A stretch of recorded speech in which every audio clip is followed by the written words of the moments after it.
चुके हैं बंद करने का।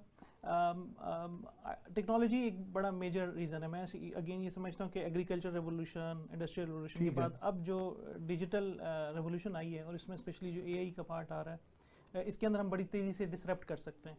अगर एग्रीकल्चर रेवोल्यूशन में या इंडस्ट्रियल रेवोल्यूशन में गैप बढ़ा था, टेक्नोलॉजी के हम अंदर जो है बड़ी जल्दी जो है वो तरक्की याफ्ता ममालिक के करीब आ सकते हैं अगर हम एआई में, यानी एआई में।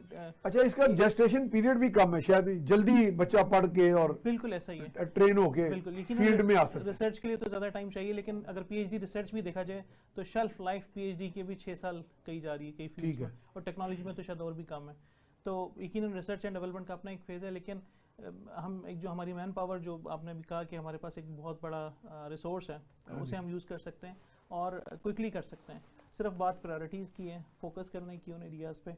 और ये ज़रूरी नहीं है कि हम बच्चों को 4 साल की डिग्री करवाएं और उसके बाद 2 साल का मास्टर्स करवाएं और फिर उन्हें भेजें कंपनी में कि वहाँ से वो सीखें।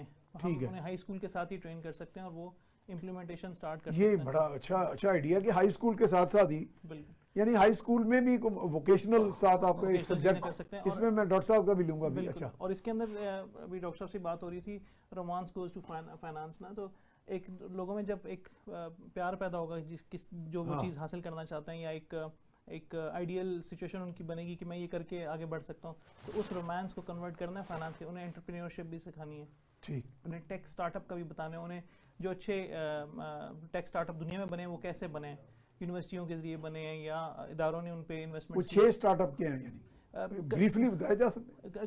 कई तरह के हो सकते हैं। अच्छा। इंडिया में वो जो अच्छे स्टार्टअप्स बने और उन्हें हम यूनिकॉर्न्स कहते हैं, वो $100 बिलियन से ऊपर की कंपनीज हैं। अच्छा, पाकिस्तान में तो एक भी नहीं है, वहाँ पे 100 से ज़्यादा है। तो हमें ये चाहिए कि इस तरह की तरफ हम वो चले, पहले दिन से वो नहीं कर सकते उन्होंने तो। लेकिन ये तो प्राइवेट एंटरप्रेन्योर्स बनाएंगे ना, या गवर्नमेंट का इसमें क्या होगा? नहीं, देखें, गवर्नमेंट तो एक एनवायरनमेंट देगी, सिर्फ प्लेटफॉर्म दे सकती है, एनवायरनमेंट दे सकती है, कुछ ये सॉवरेन गारंटी दे सकती है अगर किसी बाहर के मुल्क से कोलैबोरेशन। बिल्कुल, कुछ ऐसे पार्क्स बना सकती है जहाँ पे टैक्स की और एनर्जी की और इस तरह की चीज़ें जो है उनके ऊपर थोड़ी सब्सिडी दे दी जाए, या उन्हें कहा जाए कि आप काम करें। उनके लिए एक पैरेलल जो कनेक्टिविटी है वो प्रोवाइड की जा सकती है, सेटेलाइट और केबल या मैरीन केबल, जो भी वे करें, लेकिन उन्हें एक इस तरफ कह लें राग़िब किया जा सकता है। काम लोगों बच्चों ने करना है, लेकिन उन्हें जितना जल्दी हम अट्रैक्ट करेंगे कि भाई इस तरफ एक आइडियल बनाएं, उस तरफ कोशिश करें और उस पर फिर काम करें, तो उसके लिए। अच्छा दिल साहब, एक जो मिसकंसेप्शन हमारे यहाँ पाया जा रहा है कि जी एआई जो है वो लोगों को, ह्यूमन रिसोर्स को बेरोजगार कर देगी, ये how do you address this misconception? ऐसा यकीनन देखें, जो बेरोजगारी का ताल्लुक है वो टेक्नोलॉजी के साथ ज़ाहिर आता है, क्योंकि एक जहाँ मैकेनाइजेशन ज़्यादा हो जाए, यहाँ पे वहाँ पे अब तो खेतों में लोग काम करते थे, मशीनें आ गई हैं तो यकीन, लेकिन उसका ये मतलब नहीं होता, उससे एक इस्तेदाद बढ़ती है और वो फिर इस्तेदाद जो ह्यूमन इस्तेदाद एक प्रोडक्शन की कह लें या किसी भी फॉर्म में, तो उसमें ये होता है कि कोई नए एवेन्यूज़ बनते हैं और वहाँ पे लोग एडजस्ट होते हैं। तो ज़रूरी नहीं है, जैसे प्रोग्रामिंग है, प्रोग्रामिंग हम लोग पहले किया करते थे, 20 साल पहले खुद कोड किया करते थे। आज प्रोग्रामिंग की जरूरत नहीं है, ड्रैग ड्रॉप है, कमांड दे दी जाती है, खुद ही कोडिंग हो जाती है। लेकिन वो कोडर्स जो हैं अब वो क्वालिटी की तरफ चले गए, वो डिज़ाइन के ऊपर अब वो काम कर रहे हैं, ठीक है, और उनकी मार्केटिंग के ऊपर काम कर रहे हैं। तो ये एक बड़ा पॉजिटिव चीज़ है कि ऐसा नहीं है कि एआई के आने से मतलब, हाँ, ये अगर हम इसे छोड़ेंगे तो किसी और के पास ये चीज़ें चली जाएंगी।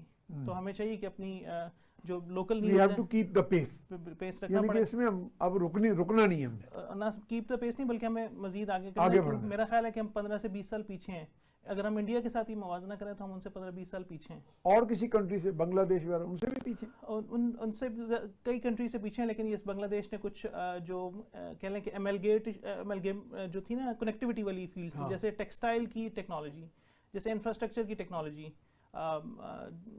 एजुकेशनल टेक्नोलॉजी, उसमें बड़ा अच्छा काम किया। तो नॉट ओनली टेक्नोलॉजी, लेकिन उधर इस तरह की टेक्नोलॉजीज में बहुत काम, तो उन्होंने पेस पकड़ा है।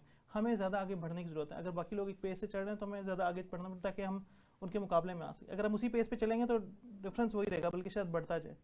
तो हमें ज़्यादा पेस पे आना है, इसको तरजीह बनाना पड़ेगा।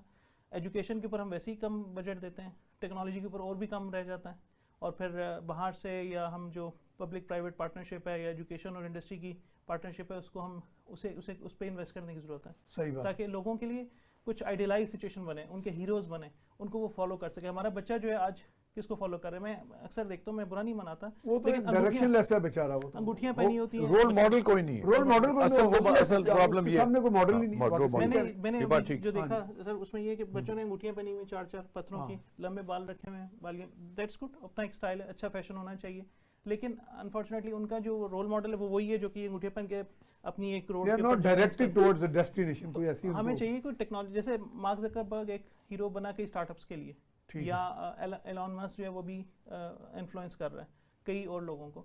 तो हमारे यहाँ ऐसे ऐसे छोटे छोटे जो हीरोज़ हैं वो क्रिएट किए जाने चाहिए, उनको आगे बढ़ाना चाहिए, उनको अवार्ड से नवाजना चाहिए, और ताकि लोगों के अंदर एक अवेयरनेस है कि भाई ये लोग पहुंच सकते हैं तो हम भी कर सकते हैं। हमारे बच्चों के पास रोल मॉडल्स, हीरोज़, आइडियल्स नहीं है,